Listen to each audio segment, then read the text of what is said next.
Ibu mertua jahat memfitnahku bahwa anak yang aku kandung bukan anak dari suamiku.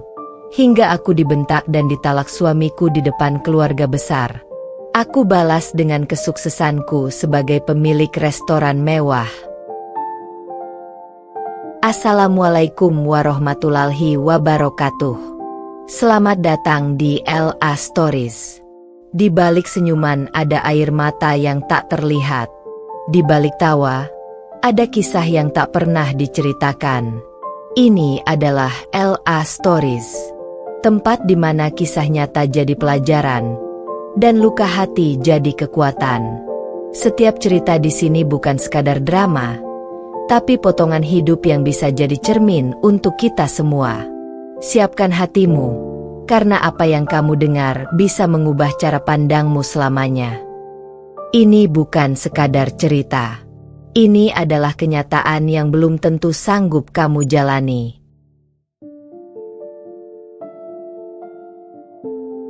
Suara riuh gamelan mengalun lembut, bercampur dengan tawa renyah para tamu undangan. Aroma melati dan kenanga memenuhi udara, berpadu manis dengan wangi masakan rumahan yang disiapkan khusus untuk hari bahagiaku. Gaun kebaya putihku berkilauan di bawah bias lampu gantung kristal, dan aku, Kirana, merasa seolah melayang. Hari ini adalah hari di mana aku resmi menjadi istri dari Dimas, pria lembut yang telah mengisi hatiku selama 3 tahun terakhir. Dimas, dengan senyum menawannya dan mata yang selalu memancarkan ketenangan, adalah kebalikan dari keramaian dan tekanan yang sering kulingkungan. Dia adalah pelabuhan damai bagiku, seorang koki muda berbakat yang bercita-cita membuka restorannya sendiri. Kami memiliki impian yang sama, membangun keluarga yang hangat dan rumah yang dipenuhi kebahagiaan. Orang tua Dimas, Bapak Surya dan Ibu Puspa, hadir di tengah keramaian. Bapak Surya adalah sosok yang tenang dan bijaksana, selalu tersenyum hangat kepadaku. Namun, ada satu pasang mata yang sejak awal terasa menusuk, menghadirkan rasa dingin di tengah hangatnya suasana. Mata Ibu Puspa, ibu mertuaku. Sejak pertama kali bertemu, Ibu Puspa tidak pernah menunjukkan tanda-tanda menyukaiku. Setiap kali aku berkunjung ke rumah Dimas, tatapannya selalu tajam, mengamatiku dari ujung rambut hingga ujung kaki seolah mencari celah untuk mencela. Pujian yang kulontarkan pada masakannya seringkali hanya dibalas gumaman singkat atau senyum tipis yang tak sampai ke mata. Awalnya, aku berusaha memahami.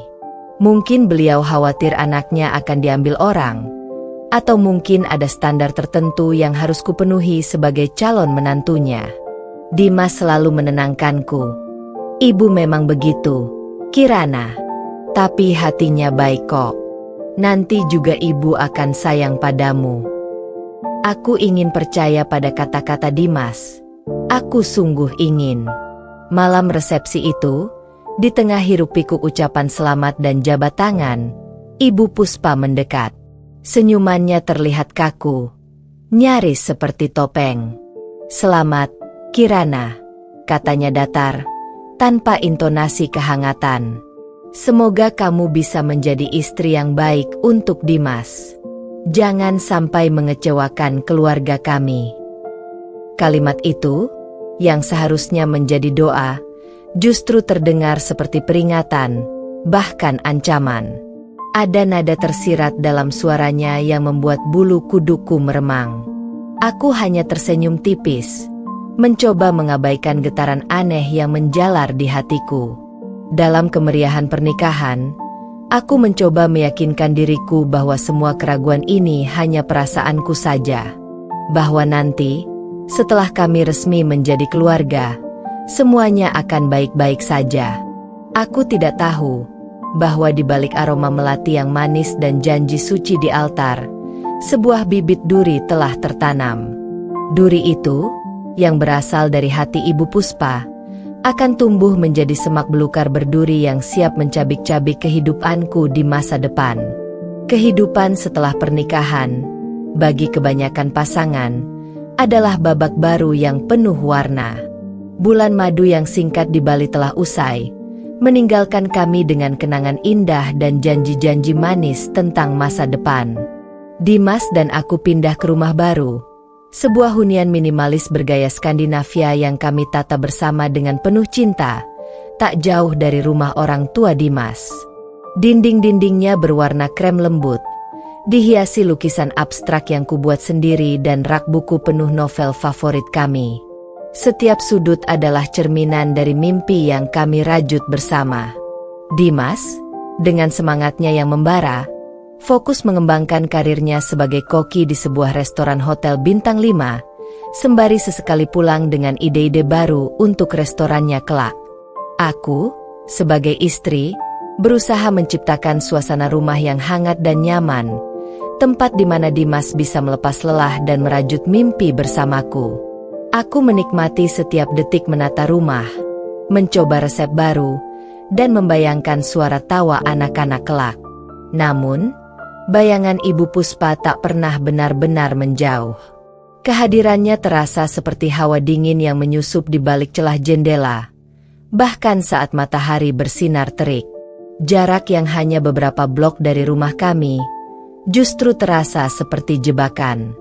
Hampir setiap hari, tak peduli sesibuk apa Dimas, Ibu Puspa akan meneleponnya, menanyakan hal-hal detail tentang kehidupanku yang tak seharusnya menjadi urusannya. Dimas, Kirana sudah bisa masak apa hari ini? Kamu yakin dia bisa mengurus rumah dengan baik? Ibu dengar dari tetangga, dia sering keluar belanja bahan masakan, memang tidak boros. Atau, sudah berapa kali Kirana menengok ibu di rumah? Jangan sampai kamu yang terlalu memanjakannya sampai dia lupa diri sebagai menantu. Bisikan-bisikan itu, yang kadang ku dengar langsung saat Dimas menelepon dengan mode loudspeaker, atau saat kami berkunjung ke rumah mereka, perlahan mengikis ketenangan batinku.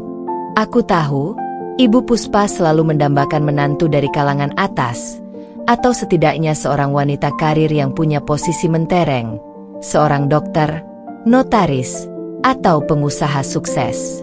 Ia sering membandingkanku dengan anak-anak teman arisannya yang berprofesi mentereng, atau dengan sepupu Dimas yang baru saja diangkat menjadi manajer di sebuah bank besar.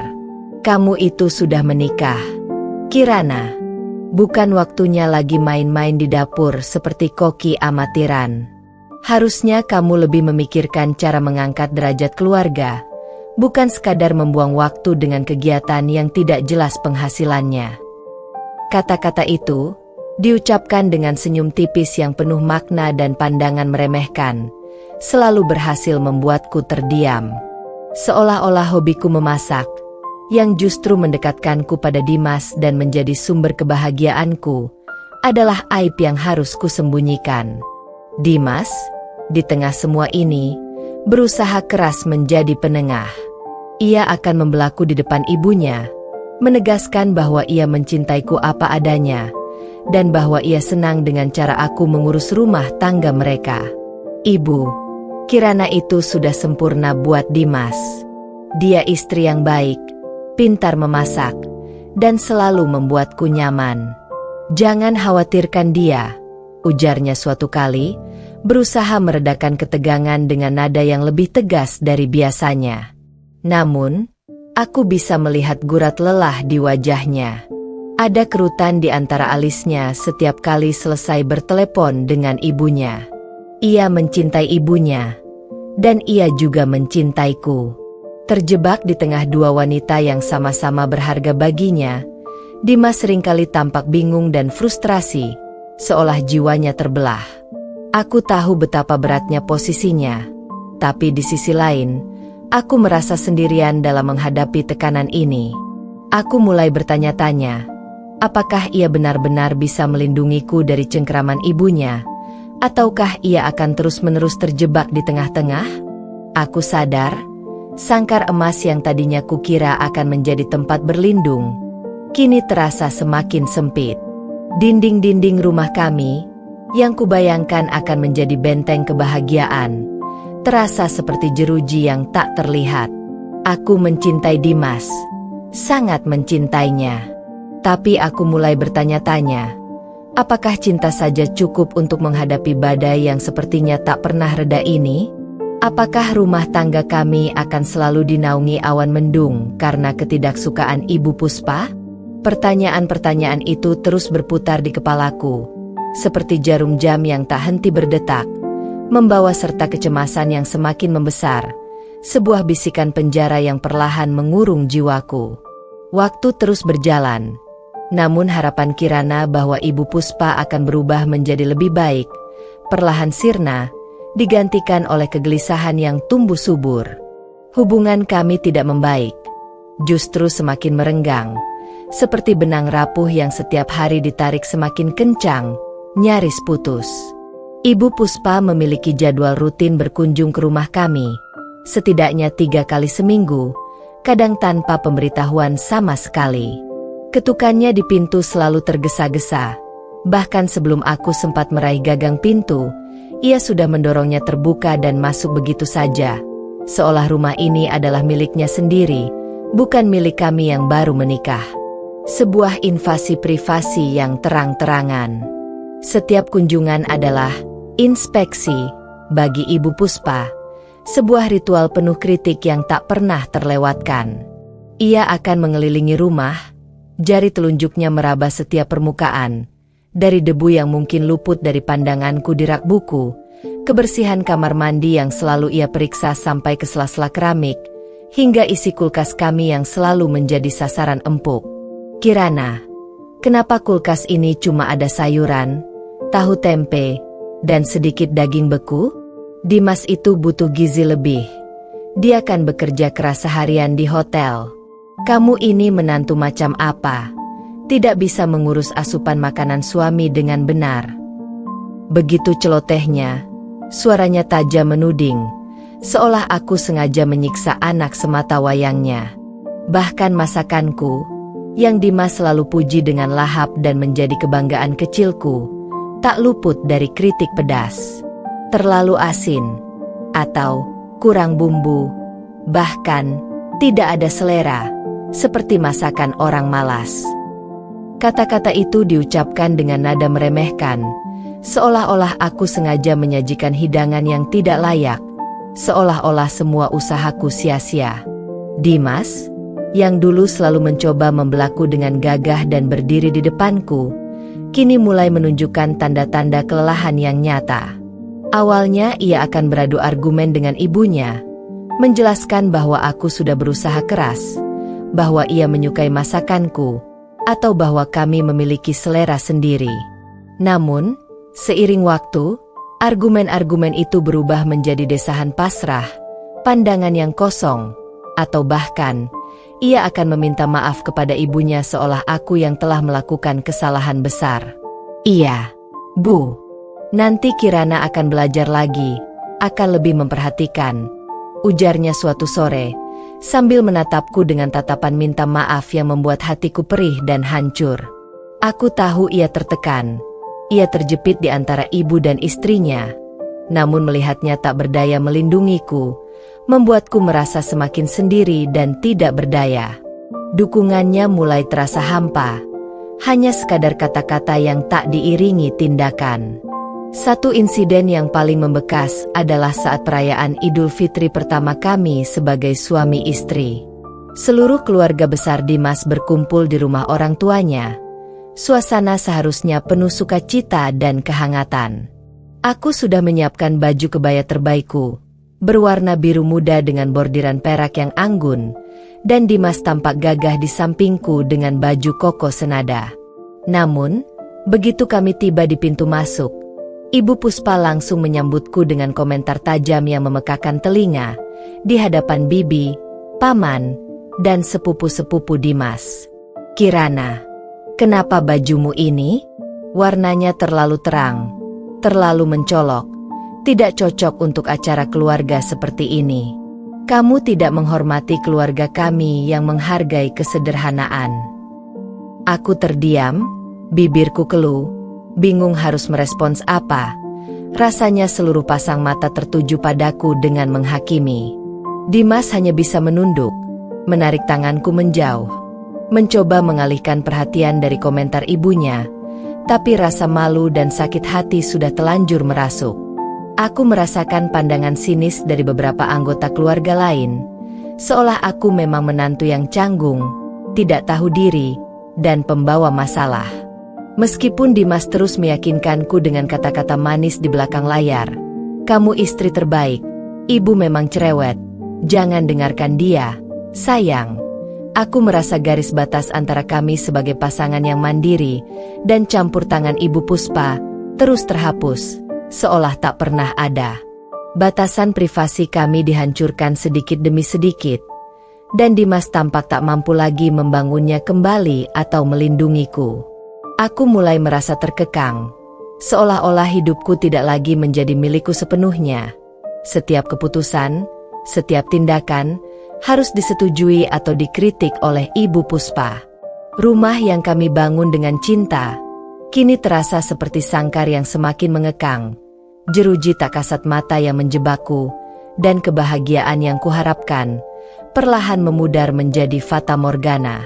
Aku mulai bertanya-tanya, sampai kapan semua ini akan berlangsung?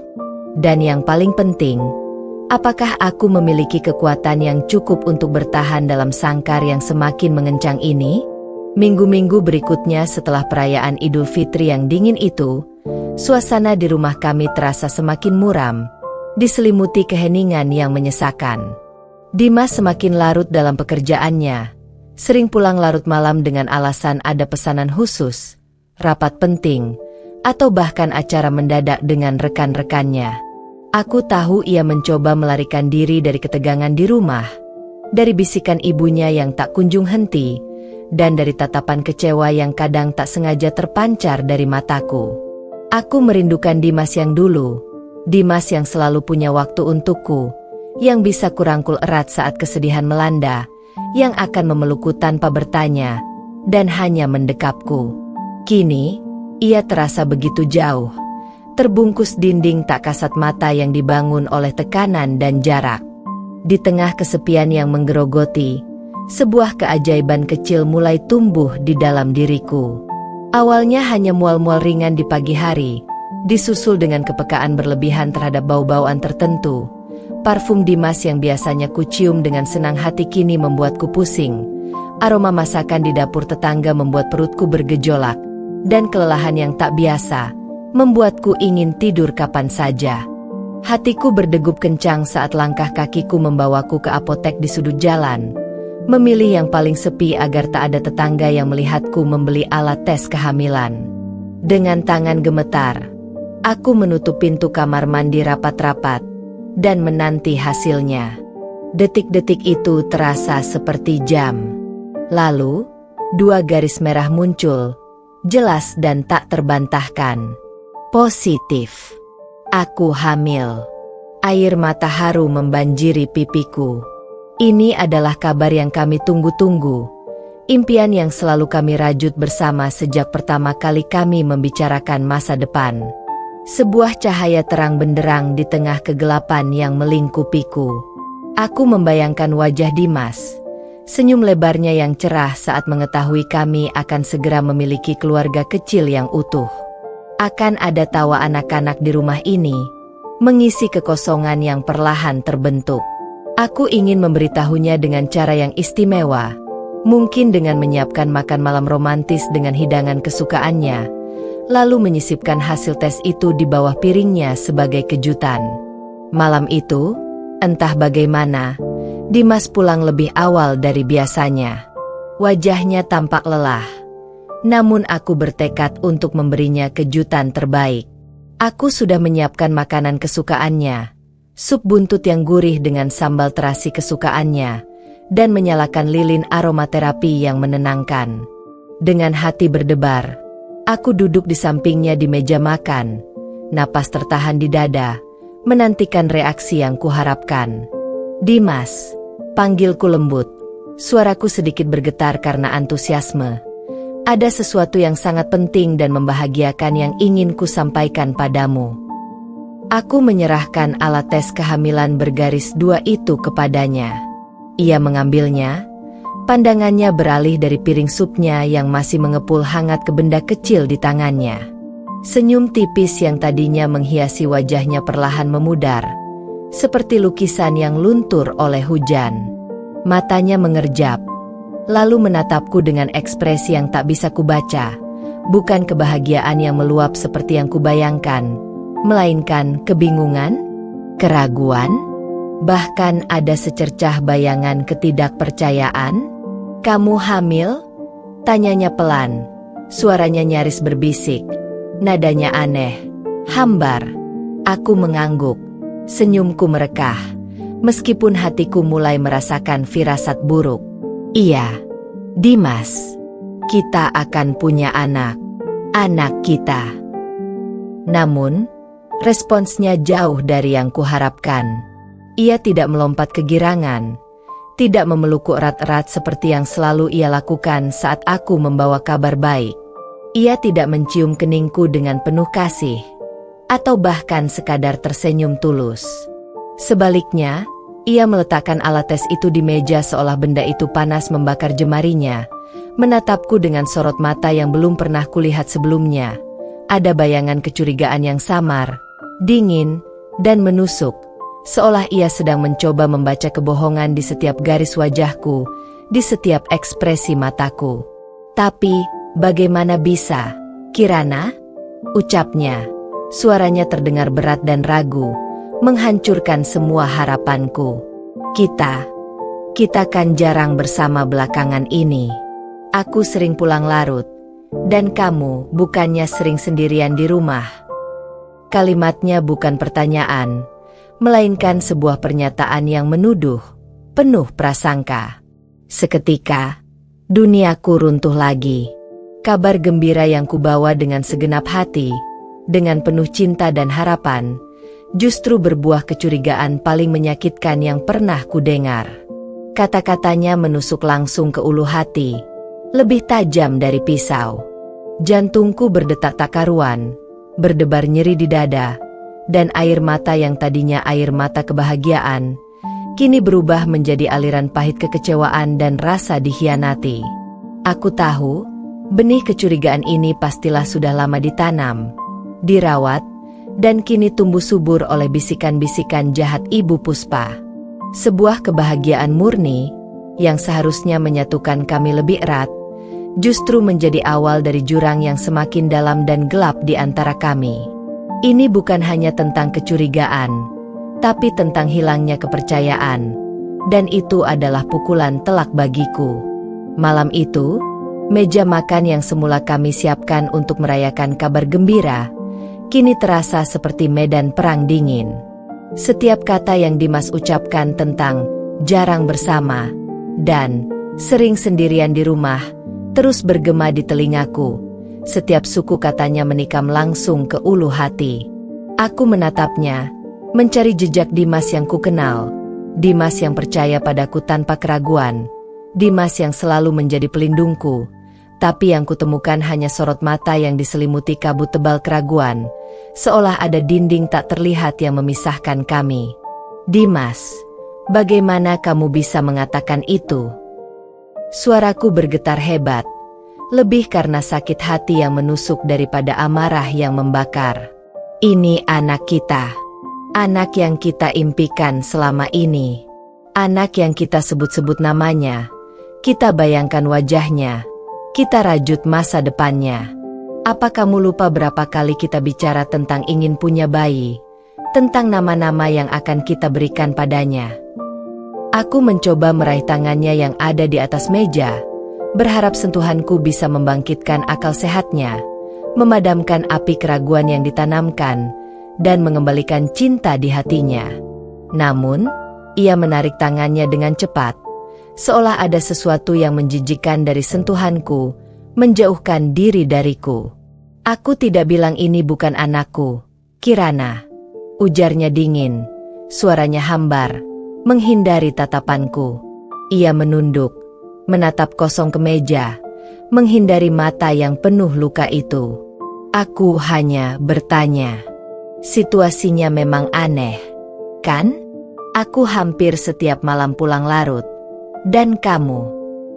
Ia menggantungkan kalimatnya, suaranya perlahan mengecil, seolah menunggu aku mengakui sebuah kesalahan yang tidak kulakukan, sebuah pengakuan dosa yang ia harapkan.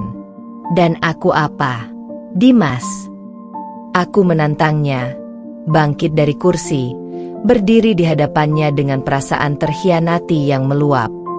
Apa kamu pikir aku berkhianat? Apa kamu pikir aku sengaja melakukan ini? Aku tidak pernah menginjakkan kaki keluar rumah tanpa keperluan mendesak. Tidak pernah berhubungan dengan siapapun selain kamu. Bahkan dengan teman-teman lamaku pun jarang. Kamu tahu itu. Air mata mulai mengalir deras tanpa bisa kutahan di pipiku. Bukan lagi air mata kebahagiaan yang manis, tapi air mata keputusasaan yang pahit dan rasa dikhianati. Siapa yang menanamkan pikiran busuk ini di kepalamu? Dimas? Siapa yang meracuni pikiranmu sampai kamu bisa menuduh istrimu sendiri seperti ini? Ibu. Saat nama Ibu Puspa disebut, bahu Dimas langsung menegang. Ia menghela napas panjang, mengusap wajahnya lelah dengan kedua tangannya, seperti orang yang menanggung beban tak terlihat. Ibu hanya khawatir. Kirana. Ia mendengar gosip dari tetangga. Kamu sering terlihat di luar rumah saat aku tidak ada. Dan ada yang bilang kamu sering bertemu dengan seorang pria tak dikenal, di tempat-tempat umum, bahkan di depan rumah kita sendiri. Jantungku serasa berhenti berdetak, lalu berpacu liar. Gosip. Pria tak dikenal? Aku hanya berbelanja bahan makanan segar di pasar tradisional setiap pagi, atau kadang duduk di taman kompleks untuk mencari inspirasi menulis cerpen, atau sesekali memang bertemu dengan teman lama. Itu pun jarang sekali dan selalu di tempat umum yang ramai. Tidak pernah ada pria asing yang signifikan dalam hidupku, apalagi sampai sering bertemu dan di depan rumah. Ini adalah fitnah, rekayasa keji yang sangat jelas dan disengaja. Itu bohong. Dimas, itu fitnah keji, kebohongan besar yang direkayasa. Aku berteriak, tak percaya dengan apa yang kudengar, tak percaya bahwa ia bisa begitu saja menelan mentah-mentah tuduhan itu. Aku tidak pernah melakukan hal kotor itu. Apa kamu akan percaya begitu saja pada gosip murahan dan kata-kata ibumu yang memang tidak suka padaku, daripada istrimu sendiri, yang membawa anakmu, darah dagingmu, di rahimku ini? Aku menunjuk perutku yang masih rata, dengan air mata dan amarah yang tumpang tindih. Dimas tidak menjawab. Ia hanya duduk terdiam, menatap kosong ke arah piring yang kini terasa hambar, keheningan yang lebih dingin dan menyakitkan daripada bentakan. Itu adalah keheningan yang mengisyaratkan bahwa ia memang telah memilih untuk percaya pada ibunya, bahwa ia memilih untuk menempatkan keraguan yang ditanamkan itu di atas kepercayaannya padaku. Kepercayaan yang selama ini kubangun dengan susah payah, melalui setiap pengorbanan dan cinta yang kuberikan, kini hancur berkeping-keping, tak bersisa, di bawah tekanan dan bisikan-bisikan jahat. Aku tidak bisa lagi menahan diri. Dengan napas terengah-engah dan air mata yang mengaburkan pandanganku, aku berlari ke kamar tidur, mengunci pintu dengan keras di belakangku, dan membiarkan isak tangisku meledak tanpa suara, hanya gemetar di sekujur tubuh. Perutku yang seharusnya menjadi tempat paling aman bagi bayiku, kini terasa seperti ladang ranjau yang siap meledak kapan saja, dipenuhi ketakutan dan kesedihan. Ibu mertuaku tidak hanya menolakku sejak awal, kini ia bahkan mencoba merenggut satu-satunya harapan dan kebahagiaan murniku, dengan meracuni pikiran suamiku sendiri hingga ia kehilangan akal sehatnya. Malam itu, di balik pintu yang terkunci, bara api kecurigaan yang ditanam Ibu Puspa telah membakar habis fondasi kepercayaan dalam rumah tanggaku, mengubahnya menjadi abu. Setelah malam yang penuh air mata dan hening yang mencekam itu, suasana di rumah kami berubah total. Dingin, beku. Dimas dan aku seperti dua orang asing yang tinggal di bawah atap yang sama. Ia semakin sering pulang larut, dan ketika di rumah pun, ia lebih banyak diam, sibuk dengan ponselnya, matanya terpaku pada layar, atau berpura-pura tidur nyenyak begitu kepalanya menyentuh bantal. Kami tak lagi makan bersama di meja yang sama. Tak ada lagi tawa atau percakapan ringan yang dulu mengisi hari-hari kami. Bahkan tatapan mata pun terasa dihindari. Keberadaanku di mata Dimas terasa seperti bayangan hantu, atau lebih buruk, seperti bukti nyata dari tuduhan keji yang tak pernah kuperbuat. Aku mencoba bicara dengannya berkali-kali, meraih tangannya yang dingin, memohon penjelasan, meminta kepercayaan. Dimas, tolong, percayalah padaku. Aku bisa sumpah demi anak ini, demi nyawa yang tumbuh di rahimku, aku tidak pernah mengkhianatimu, pintaku suatu pagi, saat ia bersiap berangkat kerja, punggungnya membelakangiku. Namun, ia hanya menatapku datar, seolah kata-kataku tak berarti apa-apa, seolah aku hanyalah angin lalu. Sudahlah, Kirana, aku pusing. Jangan dibahas lagi. Kita bicarakan ini nanti saja, ujarnya, memalingkan muka, dan segera berlalu. Kata, nanti, itu tak pernah datang. Hanya menjadi janji palsu yang semakin menenggelamkanku dalam jurang keputusasaan. Puncaknya adalah saat acara kumpul keluarga besar hari Minggu, yang selalu menjadi tradisi bulanan di rumah Ibu Puspa. Biasanya, aku akan menyiapkan beberapa kue kering kesukaan keluarga atau masakan andalanku untuk dibawa. Tapi kali ini, tanganku terasa berat dan hatiku dingin membeku. Aku datang dengan Dimas, namun terasa sendirian. Begitu kami tiba, sudah ada banyak kerabat yang berkumpul, memenuhi ruang tamu yang luas, tawa dan obrolan riuh rendah menggelegar.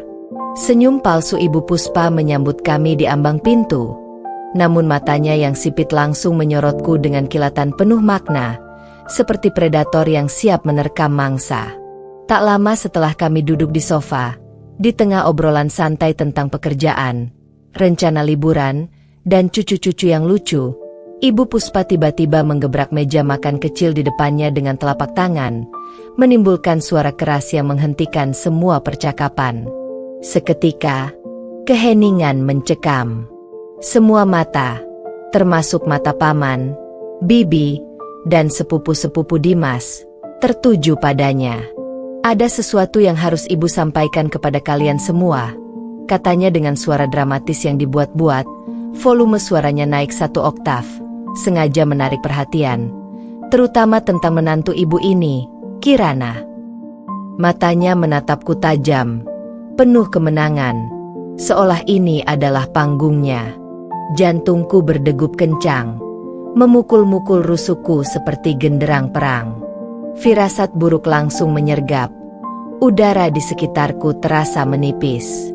Dimas yang duduk di sampingku, tiba-tiba terlihat gelisah. Otot rahangnya mengeras.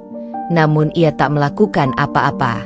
Kalian tahu, ibu ini sangat bahagia saat tahu Kirana hamil. Lanjut Ibu Puspa, suaranya kini terdengar seperti lolongan kesedihan palsu. Tapi kebahagiaan itu seketika berubah jadi kekhawatiran besar yang tak bisa ibu tidur semalaman. Ibu mendengar gosip dari banyak pihak, dari tetangga-tetangga yang sering melihatnya, dari orang-orang pasar yang mengenalnya, bahwa Kirana sering terlihat bersama pria lain saat Dimas tidak ada. Ia mengucapkan kata, pria lain, dengan penekanan, seolah itu adalah aib yang tak termaafkan. Ruangan seketika hening total. Bahkan suara napas pun nyaris tak terdengar.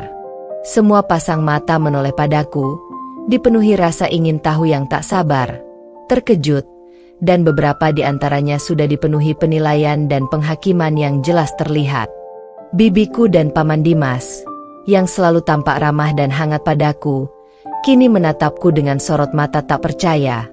Bahkan ada sedikit rasa jijik. Bahkan, lanjut Ibu Puspa, suaranya bergetar dramatis. Ia bangkit dari duduknya dan melangkah mendekatiku dengan wajah penuh kemarahan yang dibuat-buat, seolah sedang memerankan korban. Ada yang bilang anak yang dikandung Kirana ini, jangan-jangan bukan anak Dimas. Ibu sudah lama curiga dengan perilakunya yang selalu tertutup, selalu menghindar saat diajak kumpul keluarga, dan selalu punya alasan saat diajak keluar rumah. Ia menunjuk perutku yang masih rata dengan jari telunjuknya yang kurus, seolah menuduh janin tak berdosa itu adalah hasil dari dosa. Ucapan terakhir itu bagai petir di siang bolong, menghantam tepat di jantungku. Fitnah keji itu, yang selama ini hanya mengendap dan meracuni pikiran Dimas, kini diucapkan lantang, tanpa malu, di depan seluruh keluarga besar yang menjadi saksi. Darahku berdesir panas. Amarah dan rasa sakit bercampur aduk dalam pusaran emosi yang tak tertahankan. Ibu, apa-apaan ini? Ini fitnah. Aku tidak pernah melakukan itu. Bagaimana ibu bisa menuduhku sekeji ini? Aku bangkit berdiri, tubuhku bergetar hebat, menunjuk Ibu Puspa dengan tangan gemetar, berusaha melawan tuduhan yang mematikan itu. Namun, sebelum aku sempat melanjutkan pembelaan diriku, Dimas tiba-tiba berdiri di hadapanku. Matanya merah padam, wajahnya menegang, urat di pelipisnya terlihat jelas. "Cukup, Kirana," bentaknya. Suaranya menggelegar, memecah keheningan ruangan dengan kekuatan yang belum pernah kudengar darinya.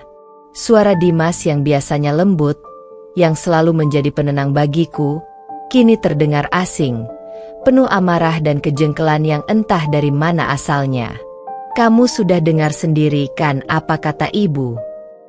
Kenapa kamu tidak bisa jujur? Kenapa kamu tidak mau mengakui saja?" Aku menatap Dimas, tak percaya pada apa yang baru saja kualami. Ia membentakku.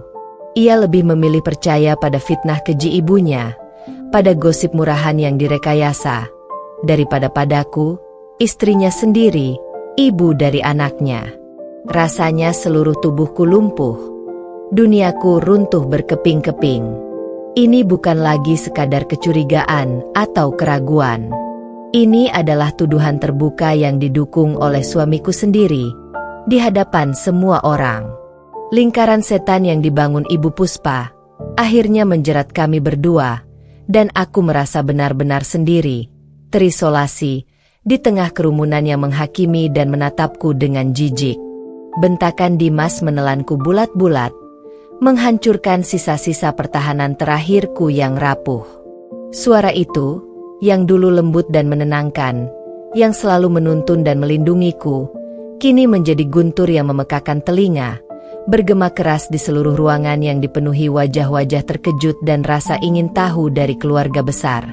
Pandangan mata mereka menusuk, dan bisikan-bisikan mulai terdengar lagi, kali ini lebih jelas dan tak tersembunyi, seolah mereka tak lagi peduli aku bisa mendengarnya. Beberapa kerabat menggelengkan kepala dengan prihatin yang samar, sebagian lagi menatapku dengan jijik dan penghakiman yang kentara, seolah aku memang pelacur yang pantas dihakimi dan dilempari batu.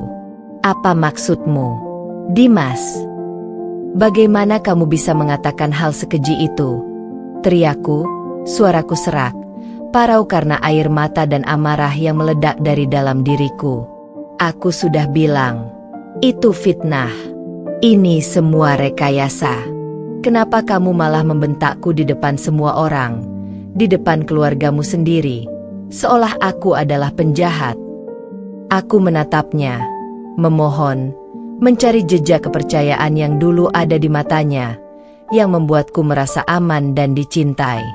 Tapi yang kutemukan hanya tembok kokoh yang dibangun oleh keraguan, keputusasaan, dan tentu saja pengaruh ibunya yang kini menguasai dirinya sepenuhnya. Ibu Puspa, yang menyaksikan semua ini, melihat momentum emas di hadapannya. Ia tidak menyia-nyiakannya. Senyum tipis, nyaris tak terlihat, namun penuh kemenangan yang paling keji, merekah di bibirnya.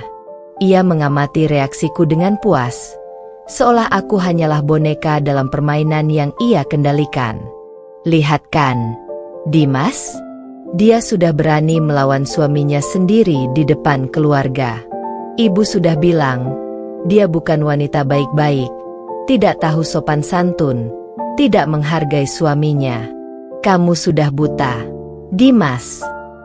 Provokasinya itu, yang menusuk tepat ke luka Dimas, membakar amarah Dimas yang sudah diambang batas. Dimas, dengan rahang mengeras dan mata berkobar-kobar kemerahan, menatapku tajam, seolah aku adalah musuh terbesarnya. Kamu tahu betapa sakitnya aku mendengar semua ini, Kirana? Kamu pikir aku tidak malu, tidak terbebani dengan semua gosip dan keraguan ini? Ibu sudah menceritakan semuanya, semua detail yang kudengar. Aku sudah pusing memikirkannya siang malam. Kalau memang kamu tidak bahagia bersamaku, kalau memang ada pria lain di hidupmu, kenapa tidak jujur saja dari awal? Suaranya tercekat di tenggorokan, penuh emosi yang campur aduk antara marah, kecewa, dan mungkin rasa sakit yang sama pedihnya sepertiku, namun ia menyalurkannya dalam bentuk tuduhan. Tapi tidak ada. Dimas, demi Tuhan, tidak ada. Ini jebakan. Aku tidak pernah melakukan itu.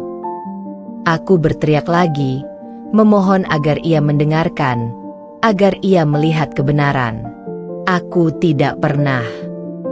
Cukup, Kirana, teriak Dimas. Kali ini lebih keras dari sebelumnya. Suaranya menggelegar ke seluruh ruangan, membuat beberapa kerabat tersentak kaget. Ia melangkah mundur dariku, mengambil jarak seolah aku adalah racun yang menular, seolah mendekatiku akan mencemarinya. Wajahnya merah padam, urat di lehernya menonjol, dan napasnya memburu cepat. Aku sudah tidak tahan lagi dengan semua ini. Aku tidak bisa hidup dengan keraguan ini setiap hari. Aku tidak bisa menanggung rasa malu ini. Kalau memang kamu sudah tidak bisa dipercaya, kalau memang kamu sudah mencoreng nama baik keluargaku, nama baik ibuku. Udara terasa menipis, menyesakkan paru-paruku. Semua mata terpaku pada Dimas, tegang, menantikan kalimat selanjutnya yang terasa begitu mengerikan, menggantung di udara seperti hukuman mati. Ibu Puspa tersenyum lebar, puas, senyum yang begitu menjijikkan, seolah rencananya berhasil dengan sempurna, seolah ia baru saja memenangkan lotre terbesar dalam hidupnya. Lalu, Dimas menarik napas dalam, matanya menatapku dengan sorot yang kini penuh kekosongan, seolah ia sudah menyerah. Aku talak kamu, Kirana. Aku talak kamu. Dunia berhenti berputar. Kalimat itu, 3 kata itu, menghantamku seperti godam raksasa, menghancurkan setiap sel dalam tubuhku. Nafas tersengal, dan tubuhku ambruk ke lantai, tak mampu lagi menopang diri sendiri. Suara isak tangis yang tertahan pecah, tidak hanya dari diriku, tapi juga dari beberapa bibi yang tampaknya terkejut dan prihatin dengan keputusan mendadak Dimas yang begitu kejam. Ibu Puspa, di sisi lain, tampak lega, bahkan nyaris berseri, sorot matanya berkilau penuh kemenangan. Aku tergeletak di lantai dingin, lututku remuk, dan perutku yang membawa janin kami terasa berdenyut nyeri, seolah ikut merasakan sakit hatiku. Bukan hanya tubuhku yang sakit, bukan hanya harga diriku yang terkoyak, tapi jiwaku hancur berkeping-keping menjadi debu. Dimas, suamiku, pria yang berjanji akan menjagaku seumur hidup, telah menalaku di depan seluruh keluarga besarnya, di hadapan orang-orang yang seharusnya menjadi saksi ikrar cinta kami, yang dulu begitu sakral. Ia tak hanya menalaku, tapi ia juga menghina martabatku, mencabik harga diriku, dan meragukan kesucian anak yang kukandung, anak yang tak berdosa. Paman Surya, ayah Dimas, yang selama ini selalu tenang dan bijaksana, tampak sangat terkejut. Wajahnya memucat. Ia berusaha mendekati Dimas, hendak menenangkannya, membisikkan sesuatu. Namun Ibu Puspa segera menarik lengan suaminya, menghalanginya dengan kuat. Ia melotot pada Paman Surya, seolah memperingatkannya agar tidak ikut campur. Tatapan terakhir yang kulihat dari Dimas adalah tatapan kosong, penuh penyesalan yang samar, namun tak ada langkah yang diambilnya untuk menarik kembali kata-katanya, Tak ada upaya untuk menarikku dari lantai. Aku tahu, saat itu juga, bahwa pernikahanku telah berakhir. Aku telah dibuang, diusir dari sangkar emas yang ternyata adalah penjara paling kejam dan kotor. Dingin, kosong. Bahkan setelah berhari-hari, kata-kata, "Aku talak kamu," masih berdengung di telingaku. Setiap suaranya bagai pecahan kaca yang tajam menusuk relung hati, menyebabkan rasa perih yang tak henti. Setelah adegan memalukan dan mengerikan itu, aku tidak ingat banyak. Pikiranku kalut, tubuhku lemas tak berdaya. Yang jelas, entah bagaimana, Paman Surya, ayah Dimas, dengan wajah penuh keprihatinan yang tulus, bergegas mendekatiku, membantuku bangkit dari lantai yang dingin itu. Ia membimbingku keluar dari rumah yang kini terasa seperti neraka, menjauh dari tatapan menghakimi keluarga besar yang tak berperasaan. Ia berbisik pelan, "Maafkan Dimas, Kirana. Maafkan Ibu Puspa. Kamu berhak mendapatkan yang lebih baik dari ini." Kata-kata itu, meski tulus dan penuh empati, tak mampu meredakan badai dan gempa di hatiku. Aku tahu, ia juga tak berdaya di hadapan istrinya yang dominan, hanya mampu memberikan sedikit pertolongan kecil ini. Malam itu, aku mendapati diriku berada di sebuah kamar kos kecil yang pengap, jauh dari kemegahan rumah yang dulu kusebut rumah tangga kami. Paman Suryalah yang menguruskan tempat ini untukku, secara diam-diam, tanpa sepengetahuan Ibu Puspa. Ia menyerahkan kunci dan sedikit uang tunai, lalu pergi dengan tatapan sedih. Kamar ini sempit, hanya cukup untuk satu kasur tipis yang beralaskan spray lusuh, sebuah meja belajar usang yang terbuat dari papan triplex, dan kamar mandi kecil di dalamnya yang baunya apek. Tidak ada lagi gaun kebaya mewah yang kupakai saat menikah. Tidak ada lagi aroma masakan yang mengepul dari dapur pribadiku yang bersih. Tidak ada lagi tawa Dimas yang dulu mengisi setiap sudut rumah. Hanya keheningan yang memekakan telinga dan dinding-dinding kusam yang menjadi saksi bisu kehancuranku. Keesokan harinya, seperti yang sudah kuduga dan kurasakan, surat cerai tiba dengan cepatnya. Prosesnya dipercepat, seolah mereka ingin aku segera lenyap dari kehidupan Dimas dan keluarga mereka, seperti sampah yang dibuang. Tak ada pertemuan, tak ada mediasi. Aku hanya diminta datang untuk menandatangani beberapa dokumen di hadapan notaris yang terkesan buru-buru. Aku menandatangani semua lembar kertas itu dengan tangan gemetar. Air mata panas membasahi setiap tulisan dan tanda tanganku. Dalam waktu kurang dari seminggu, aku resmi menjadi janda muda, dengan seorang bayi tak berdosa di dalam kandungan. Status menantu bermasalah kini berganti menjadi janda yang diceraikan karena fitnah. Dunia terasa begitu kejam, lebih kejam dari yang pernah kubayangkan. Aku adalah Kirana, seorang wanita yang dihina, dituduh berzina, dan dibuang secara tidak terhormat oleh suaminya sendiri di depan keluarga besar. Nama baikku hancur, tercoreng, tak tersisa. Bisikan-bisikan tetangga yang sinis dan pandangan menghakimi orang-orang di pasar atau di jalan seolah mengikuti kemanapun aku pergi, bahkan saat aku mencoba menghindarinya. Aku tak punya pekerjaan tetap, tak ada tabungan yang cukup untuk memulai hidup baru yang layak, apalagi dengan kondisi hamil. Setiap malam, aku meringkuk di balik selimut tipis yang tidak cukup menghangatkan tubuh, memeluk perutku yang masih rata, dan isak tangis pilu menemani pertanyaan-pertanyaan yang terus menghantuiku. Bagaimana aku akan bertahan hidup? Bagaimana aku akan membesarkan anak ini sendirian? Apakah aku bisa menjadi ibu yang baik dalam kondisi seperti ini?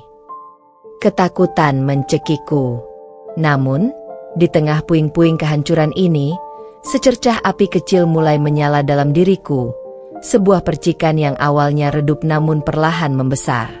Api itu bukanlah amarah yang membakar dendam buta, melainkan tekad yang menguat, sebuah kebutuhan mendasar untuk bertahan hidup. Tekad untuk membuktikan bahwa aku tidak seperti yang mereka tuduhkan. Bahwa aku bukan wanita murahan yang pantas diinjak-injak.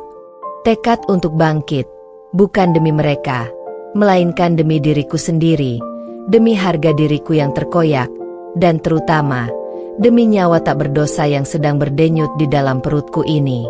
Aku adalah satu-satunya harapan bagi makhluk kecil ini.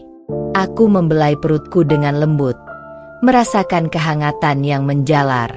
Nak, bisikku, suaraku parau namun penuh janji. Maafkan ibu.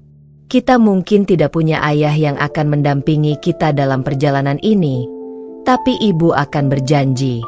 Ibu akan pastikan kamu tumbuh besar dengan bangga. Tidak ada yang bisa meragukan asal-usulmu. Ibu akan membuktikan bahwa kita kuat. Nak, ibu akan tunjukkan pada mereka semua siapa Kirana yang sebenarnya dan siapa kamu nantinya. Bisikan itu, sebuah janji yang tulus dan mengikat, menjadi pondasi pertama dari kehidupan baru yang akan kubangun dari puing-puing kehancuran ini.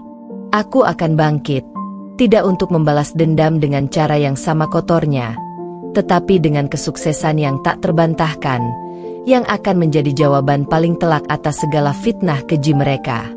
Janji pada bayiku yang tak berdosa menjadi mantra yang tak henti kubisikkan setiap pagi, setiap siang, setiap malam. Itu adalah satu-satunya api yang menjaga semangatku tetap menyala di tengah kegelapan yang pekat. Hari-hari pertamaku di kamar kos yang sempit dan pengap adalah perjuangan keras yang menguras fisik dan emosi. Mual akibat kehamilan kadang membuatku tak bertenaga, hanya ingin terbaring lemas, dan nafsu makan pun berkurang drastis hingga tubuhku terasa kurus kering. Tapi setiap kali merasa lemah, aku akan membelai perutku dan berkata dengan suara bergetar, "Kamu harus kuat, Nak. Ibu juga harus kuat. Kita akan melewati ini bersama." Aku mulai mencari pekerjaan dengan sekuat tenaga. Dengan riwayat pendidikan sastra yang tidak begitu relevan dengan dunia kerja kantoran, dan tanpa pengalaman kerja formal yang berarti, pilihanku sangat terbatas. Lamaran kerjaku di berbagai kantor, mulai dari administrasi hingga resepsionis, ditolak mentah-mentah. "Maaf, Bu, kami mencari yang memiliki pengalaman relevan di bidang ini." Atau, "Saat ini kami tidak membuka lowongan untuk posisi tersebut, dan kami membutuhkan karyawan yang bisa fokus tanpa ada kendala di kemudian hari." Aku tahu, di balik kata-kata sopan itu, selain kualifikasi yang kurang, statusku sebagai janda muda yang sedang hamil juga menjadi hambatan besar. Pandangan meremehkan, bahkan tatapan kasihan bercampur curiga dari para pewawancara, tak bisa kulewatkan, menusuk hingga ke ulu hati. Keputusasaan sempat menyergap, begitu pekat hingga rasanya sulit bernapas. Bagaimana mungkin aku bisa menghidupi kami berdua jika tak ada pekerjaan yang mau menerimaku? Aku memandangi dapur kos yang sangat sederhana. Hanya ada kompor listrik kecil dengan satu tungku, beberapa panci usang yang sudah menghitam di bagian bawahnya, dan alat makan seadanya. Mataku tertuju pada buku resep tulisan tangan ibuku yang sudah lusuh, namun selalu kubawa kemana-mana, seolah itu adalah jimat keberuntungan. Sebuah ide, sebuah kilasan cahaya, tiba-tiba muncul di benakku, begitu terang di tengah kegelapan. Memasak. Ya, itu adalah satu-satunya hal yang benar-benar kukuasai dan kucintai dengan sepenuh hati. Selama ini, hobiku itu selalu diremehkan Ibu Puspa, dianggap sebagai kegiatan buang-buang waktu yang tidak menghasilkan apa-apa. Tapi sekarang, itu bisa menjadi penyelamatku, satu-satunya jalan keluar. Aku ingat pujian Dimas dulu saat makan masakanku, juga pujian tulus dari tetangga di rumah lama saat aku berbagi masakan. Aku bisa menjual makanan rumahan yang lezat dan otentik. Dengan uang sisa pemberian Paman Surya yang tak seberapa, aku memberanikan diri membeli bahan-bahan paling dasar, beras, telur, beberapa potong ayam, sayuran segar, dan bumbu dapur yang aromanya menggoda. Malam itu, dengan perut yang mulai membesar dan punggung yang pegal karena berdiri terlalu lama, aku mulai memasak. Aku membuat nasi bakar ayam suwir pedas, salah satu resep andalanku yang selalu laku keras di acara arisan keluarga atau pengajian kompleks. Aroma harum rempah, daun kemangi segar, dan santan kelapa yang gurih langsung memenuhi kamar kos yang sempit, seolah mengusir bau apek dan kesepian. Aroma itu, bagi saya, adalah aroma harapan. Keesokan paginya, dengan keberanian yang entah datang dari mana, mungkin dorongan dari si kecil di perutku, aku mengemas beberapa porsi nasi bakar itu dalam kotak bekal sederhana yang kubeli di pasar. Aku mendatangi beberapa warung kopi dan toko kelontong di sekitar kos, menawarkan daganganku dengan suara yang sedikit bergetar. Awalnya ada penolakan. "Maaf, Mbak, sudah ada yang titip kue." Atau, "Terima kasih, tapi kami tidak biasa menjual makanan berat." Namun, seorang pemilik warung kopi tua bernama Bu Sumi, seorang wanita parubaya dengan senyum ramah dan mata yang teduh, bersedia mencoba. "Cobalah jual di sini, Enduk. Kalau memang enak dan bersih, pasti laku. Ibu suka anak muda yang mau berusaha," katanya sambil tersenyum tulus. Tatapan matanya memberiku kehangatan yang sudah lama tak kurasakan. Sore harinya, dengan jantung berdebar kencang penuh harap dan cemas, aku kembali ke warung Bu Sumi. "Bagaimana, Bu?" tanyaku cemas, takut mendengar kabar buruk. Bu Sumi tersenyum lebar, senyum yang merekah. "Habis, Enduk. Ludes tak bersisa. Malah banyak yang nanya besok jualan apa lagi. Katanya enak sekali, bumbunya pas, nasinya pulen, pedasnya bikin nagih." Kata-kata itu bagai embun penyejuk di tengah kemarau panjang jiwaku. Sebuah senyuman tulus, senyum lepas tanpa beban, akhirnya terukir di wajahku setelah sekian lama. Aku merasa ada harapan. Kecil, tapi nyata. Harapan itu kini memiliki aroma nasi bakar buatan tanganku. Dari kamar kos yang sempit ini, dari dapur yang sederhana ini, aku akan memulai semuanya dari nol. Ini bukan lagi tentang dendam buta, tapi tentang bertahan hidup, tentang kehormatanku, dan yang terpenting, tentang membuktikan nilai diriku, bukan kepada mereka yang membuangku, tapi kepada diriku sendiri dan terutama, kepada janin di perutku. Ini adalah langkah pertama. Langkah kecil namun sangat berarti, menuju babak baru dalam hidupku, sebuah aroma kebangkitan yang baru saja kucium. Keberhasilan penjualan nasi bakar di warung Bu Sumi membakar semangatku dengan api yang jauh lebih terang daripada lilin di meja pernikahanku dulu. Aku mulai merasa ada tujuan, sebuah alasan kuat untuk bangun setiap pagi selain hanya untuk bertahan hidup. Setiap hari, aku bangun lebih pagi, sekitar pukul 3 dini hari. Bahkan sebelum azan subuh berkumandang, aku sudah terjaga. Dengan perut yang kian membuncit, kini sudah memasuki trimester kedua, membuat gerakanku semakin terbatas. Aku harus berhati-hati saat bergerak di dapur sempit kosan.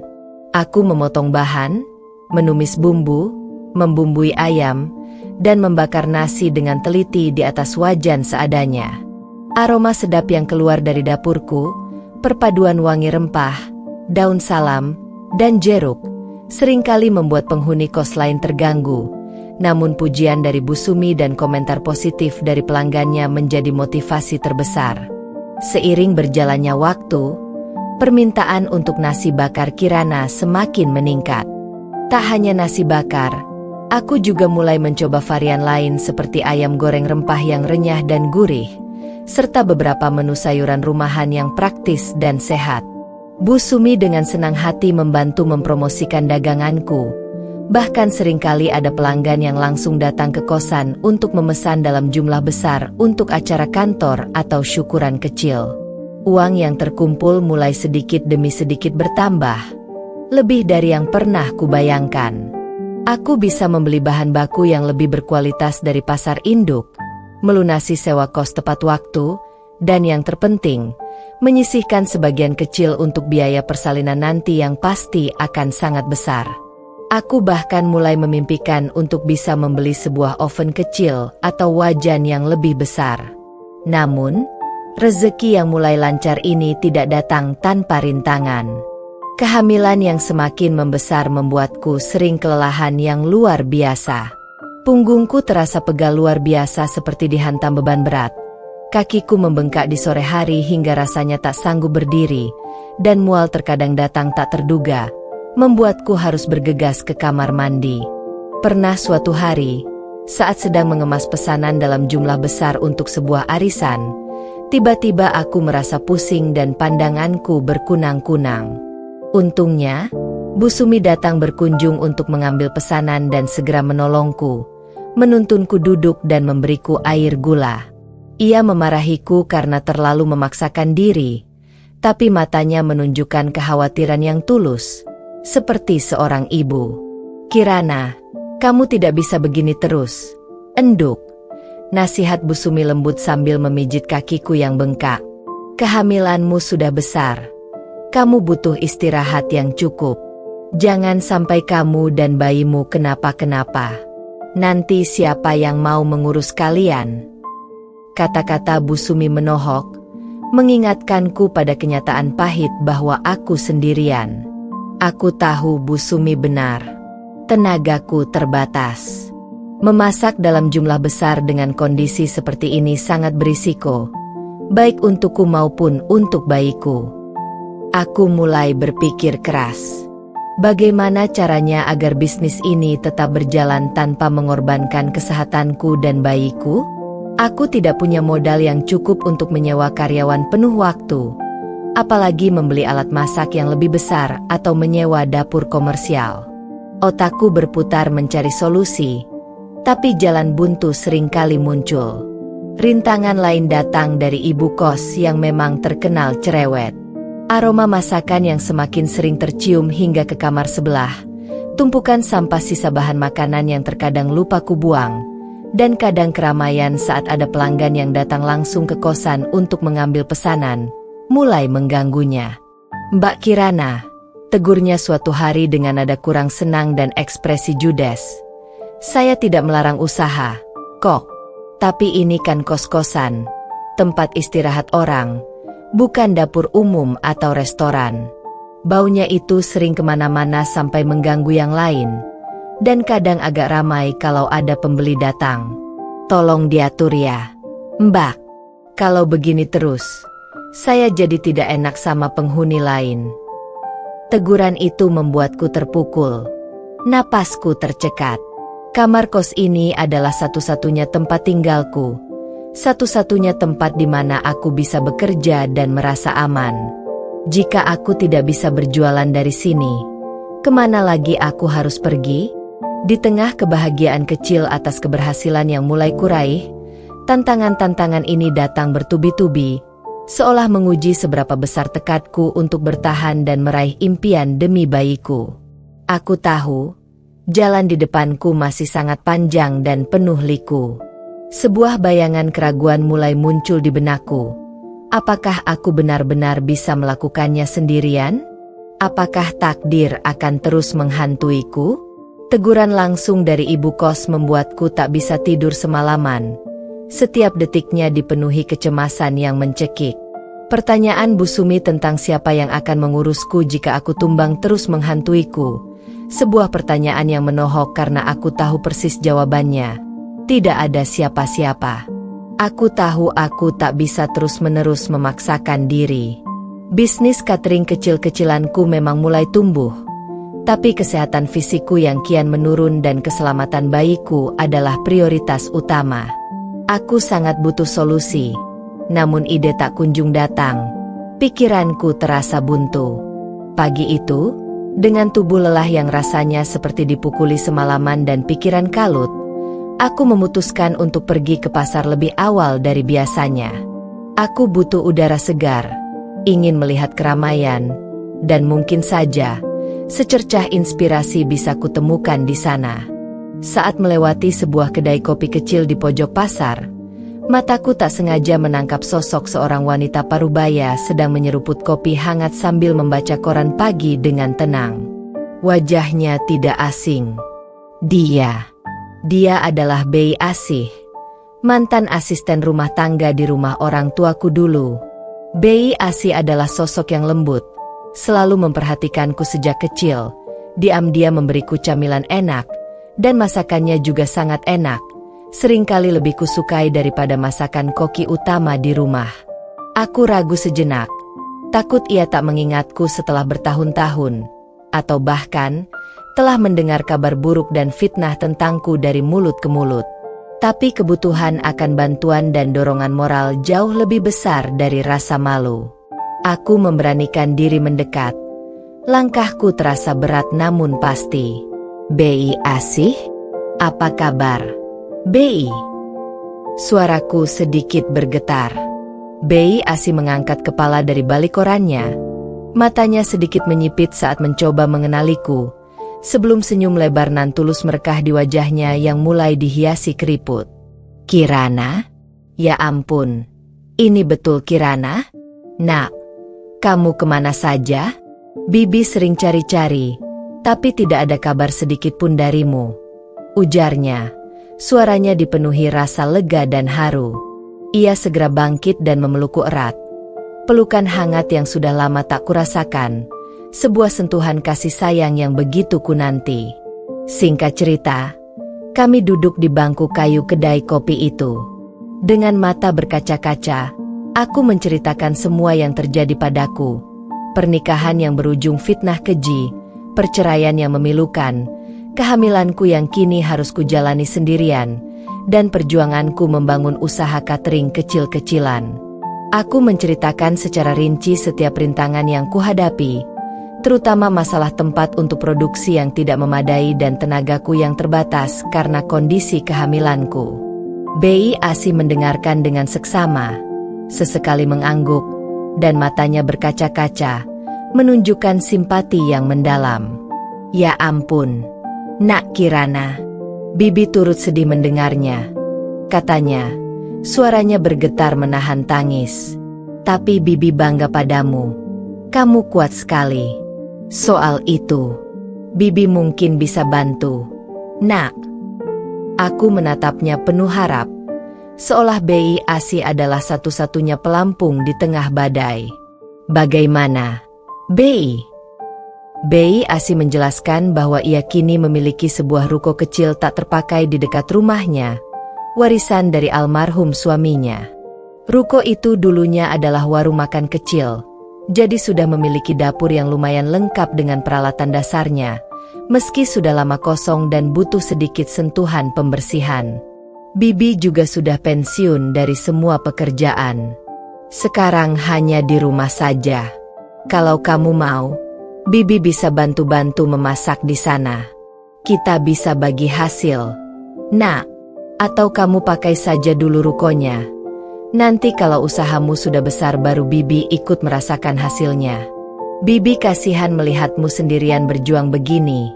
Nak, tawarnya dengan senyum tulus. Tawaran Bei Asih bagai mukjizat yang turun dari langit. Sebuah oase di padang gurun keputusasaan. Sebuah ruko dengan dapur yang memadai, dan bantuan tenaga dari seseorang yang kupercaya sepenuhnya dan memiliki keahlian memasak yang tak kalah hebat dariku. Ini adalah jawaban atas doa-doaku yang tak terucapkan. Sebuah keberuntungan yang tak disangka-sangka. Aku tak bisa menahan tangis haru, memeluk Bei Asih erat-erat. Ini adalah titik balik yang tak terduga. Bantuan dari masa lalu yang datang di saat aku paling membutuhkannya. Terima kasih, Bei. Terima kasih banyak. Aku tidak tahu harus membalas kebaikan Bibi bagaimana. Suaraku tercekat oleh emosi, tak sanggup melanjutkan kalimat. Sudah, Nak, jangan bicara begitu. Kita sama-sama perempuan, sama-sama berjuang, jawab Bei Asih lembut, membelai rambutku dengan kasih sayang. Mulai besok, kita akan bersih-bersih ruko. Kita akan mulai. Kita buktikan kalau kamu bisa sukses. "Nak, kamu tidak sendirian lagi." Mulai hari itu, aku tidak lagi merasa sendirian. Bei Asi menjadi rekanku, mentor, dan juga sosok ibu yang selalu mendukungku. Dengan ruko kecil itu sebagai markas baru kami, dan semangat yang berlipat ganda, aku tahu bahwa badai yang kuhadapi akan segera berganti dengan fajar harapan baru dan langit yang lebih cerah. Jalan menuju kesuksesan memang masih panjang dan penuh liku, tapi kini, aku memiliki teman seperjuangan, sebuah keluarga baru yang tak terduga, dan peluang nyata untuk bangkit. Dengan semangat membuncah dan restu tulus dari Bei Asih, kami segera beraksi. Keesokan harinya, aku dan Bei Asih langsung mendatangi ruko yang ia sebutkan. Begitu pintu dibuka, aroma debu dan lembab menyambut kami, menusuk hidung. Jaring laba-laba tergantung di mana-mana, dan lantai semennya terlihat kotor. Namun, di mataku, tempat ini bagaikan kanvas kosong yang siap dilukis impian.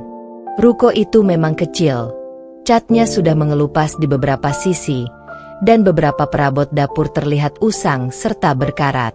Tapi, ada sebuah area memasak yang cukup luas di bagian belakang, meja kerja dari stainless steel bekas yang masih kokoh, dan bahkan sebuah wastafel ganda dengan keran yang berfungsi, sebuah kemewahan yang tak pernah kubayangkan saat masih memasak di kosan sempitku. "Ini lebih dari cukup, Bei," kataku, mataku berbinar menatap potensi yang ada. "Kita bisa mulai dari sini. Kita bersihkan pelan-pelan." Kami mulai bersih-bersih. Bei Asih, meski sudah berumur dan geraknya tak secepat dulu, sangat cekatan. Ia tahu setiap sudut dapur, tahu bagaimana membersihkan noda membandel dengan campuran air sabun dan sikat, dan menyusun peralatan dengan efisien. Ia membersihkan kompor, mengelap rak, dan bahkan memperbaiki sedikit keran yang bocor. Aku, dengan perut buncitku yang kini semakin jelas terlihat, lebih banyak mengurus bagian depan ruko. Aku menyapu lantai, mengelap jendela kaca hingga bersih mengkilap, dan menata sedikit area untuk pelanggan yang mungkin ingin makan di tempat, meletakkan 2 set meja kursi lipat sederhana. Kami bekerja bahu-membahu, ditemani tawa ringan dan cerita-cerita nostalgia Bei Asih tentang masa lalu, tentang petua hidup dan resep-resep lama yang kini ia bagikan kepadaku. Kehadiran Bei Asih adalah anugerah. Ia tidak hanya membantuku secara fisik dengan tenaganya, tapi juga secara emosional. Ia adalah pendengar yang baik, dan nasihat-nasihatnya selalu menenangkan jiwaku yang sering dilanda kecemasan. Selama seminggu penuh, kami fokus pada renovasi minor dan persiapan dapur. Kami membeli beberapa perkakas dapur bekas yang masih layak pakai di toko loak, seperti talenan besar, beberapa mangkuk stainless steel, dan pisau tajam. Kami mengecat ulang dinding dapur dengan warna cerah seperti krem dan kuning muda agar terlihat lebih bersih dan mengundang selera, dan menempelkan poster-poster makanan yang menarik dengan tulisan tangan sederhana. Setelah berdiskusi panjang, kami memutuskan nama untuk usaha kami, Dapur Kirana, rasa rumahan penuh cinta. Sebuah nama yang sederhana, namun mengandung makna mendalam tentang identitasku dan tujuan bisnis ini, menyajikan masakan dengan cinta, seolah dimasak oleh seorang ibu di rumahnya sendiri. Kami memutuskan untuk memulai dengan sistem pesanan daring, online, dan catering kecil, mengingat kapasitas kami yang masih terbatas dan kondisiku yang sedang hamil. Aku memanfaatkan ponsel pintarku untuk mengambil foto-foto makanan yang menarik dengan pencahayaan alami terbaik, mengunggahnya ke media sosial seperti Instagram dan Facebook, serta menyebarkannya di grup-grup aplikasi pesan singkat komunitas lokal.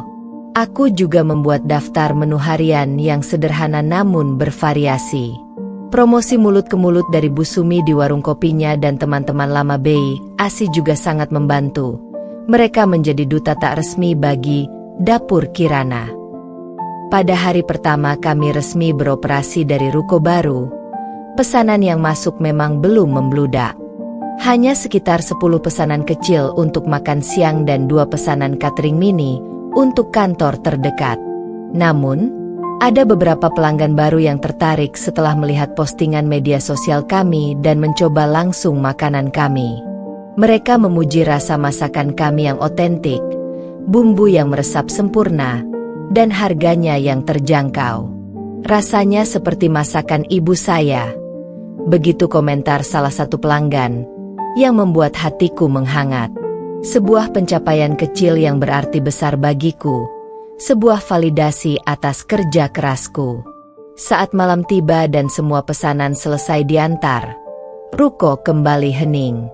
Aku duduk di salah satu kursi sederhana di depan ruko, memandang ke dalam dapur yang kini bersih, terang, dan terasa hidup.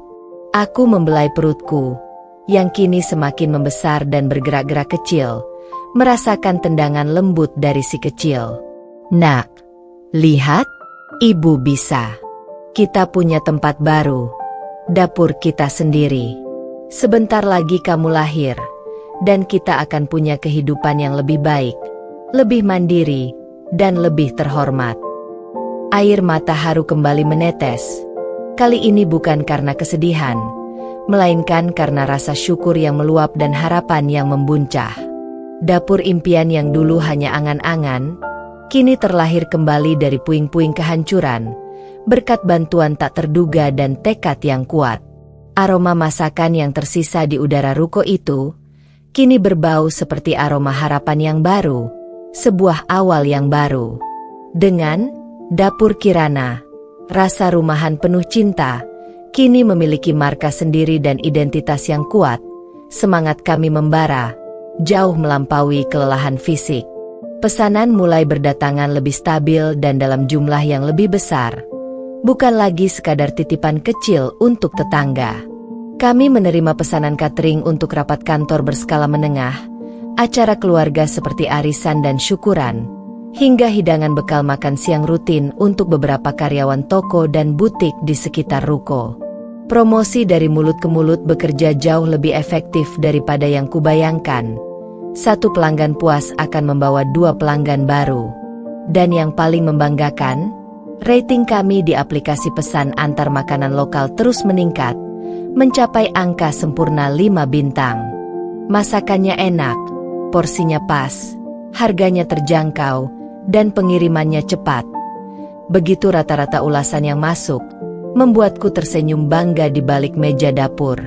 Bei Asi adalah rekan kerja yang luar biasa, pilar yang menopangku.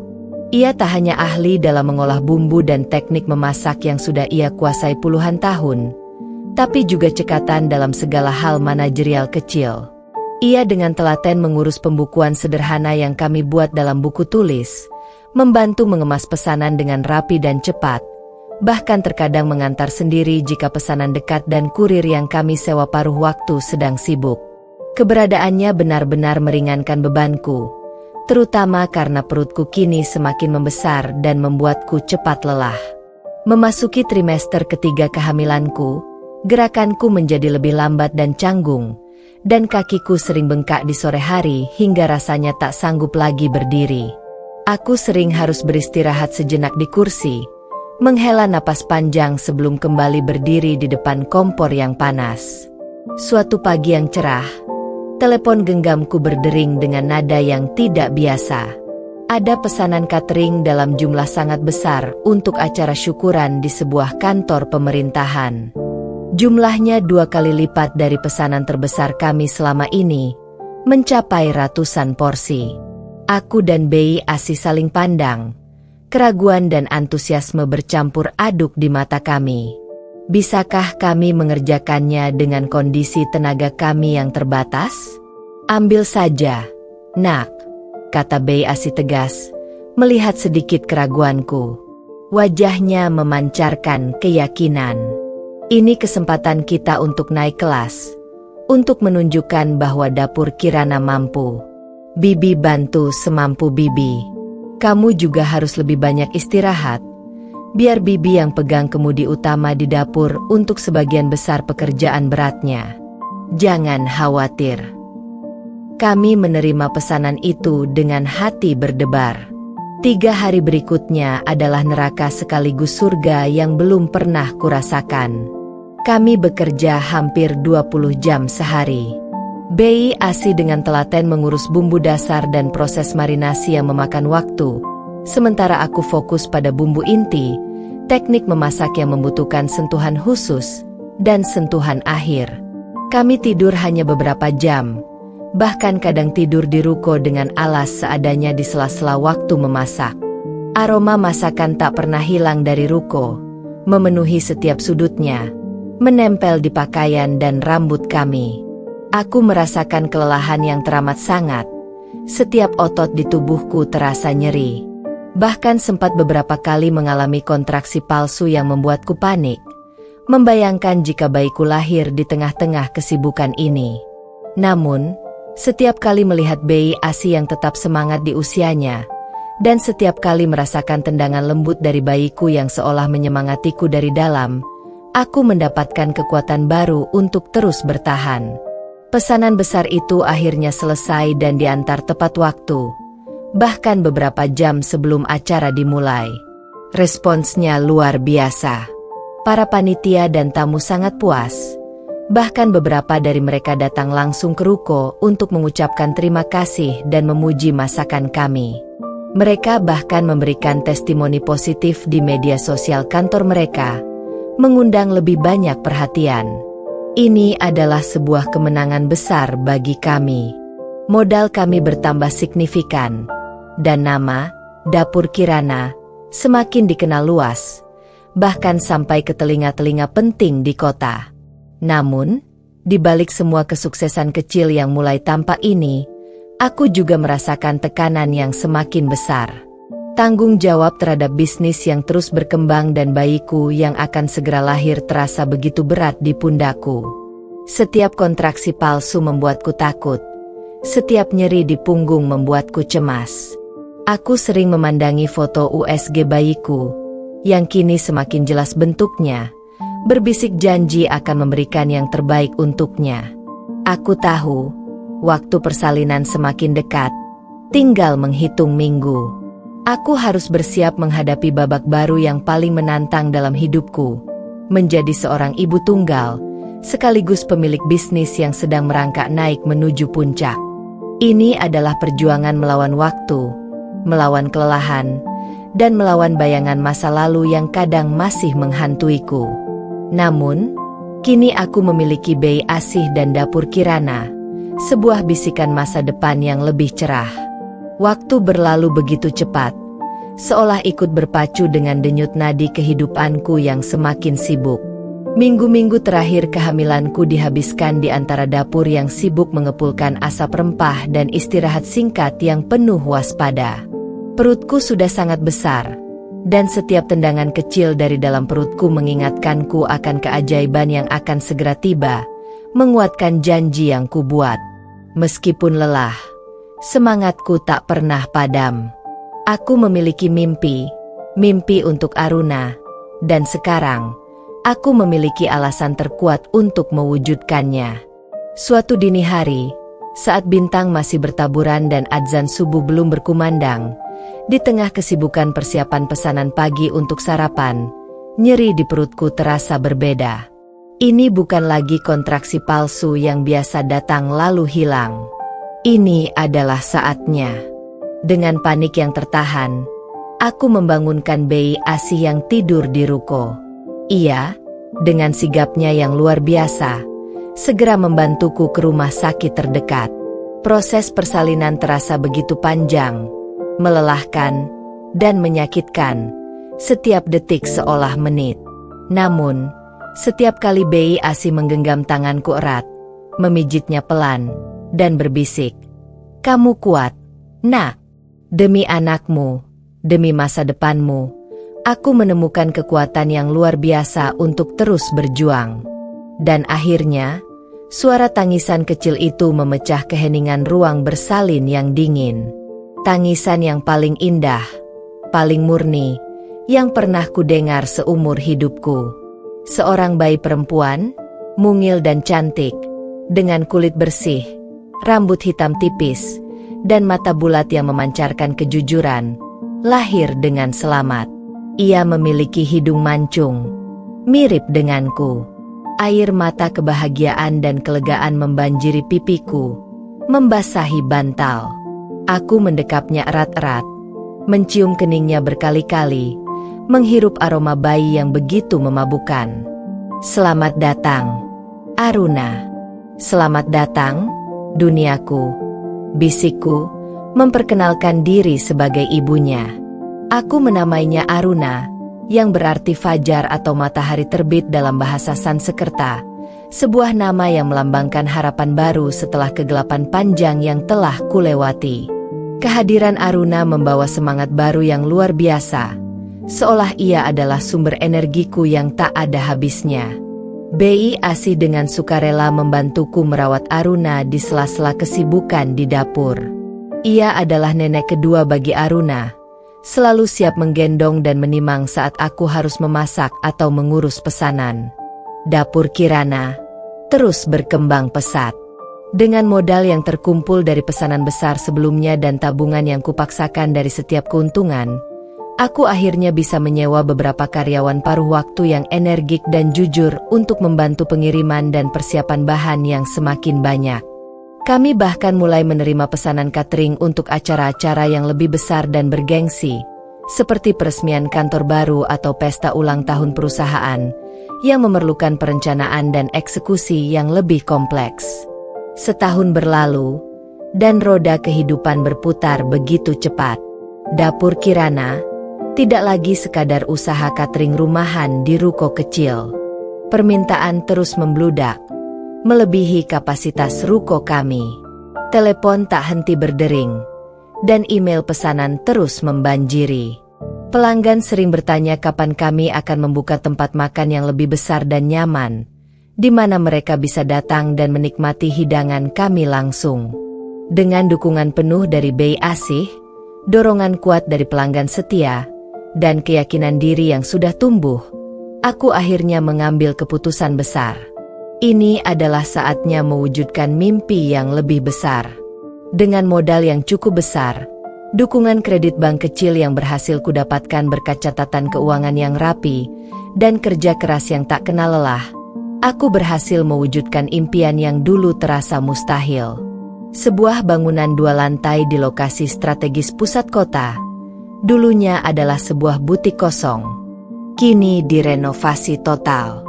Interiornya didesain dengan konsep modern minimalis namun tetap mempertahankan sentuhan hangat dan tradisional, dengan dominasi kayu dan tanaman hijau.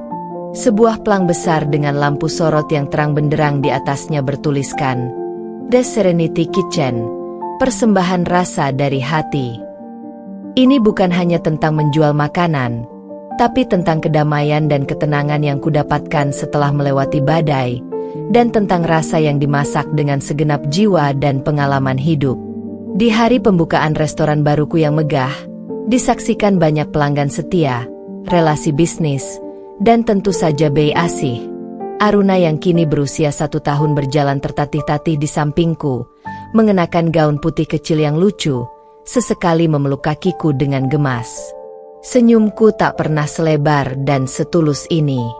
Aku, Kirana, yang dulu difitnah keji, dibuang secara tidak terhormat, dan ditalak oleh suaminya sendiri di depan keluarga besar, kini berdiri tegak sebagai pemilik restoran mewah yang sukses dan dihormati.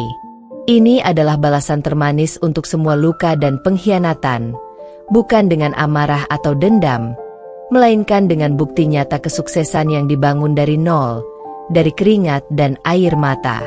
Ini adalah fajar baru yang sesungguhnya, bukan hanya untukku, tapi untuk Aruna, putri kecilku, yang menjadi alasan dan motivasi di balik semua ini, aroma kemenangan yang sesungguhnya. Pembukaan The Serenity Kitchen adalah sebuah kesuksesan besar yang melampaui segala ekspektasi. Restoran kami selalu ramai, kursi-kursi tak pernah kosong, dari jam makan siang hingga makan malam.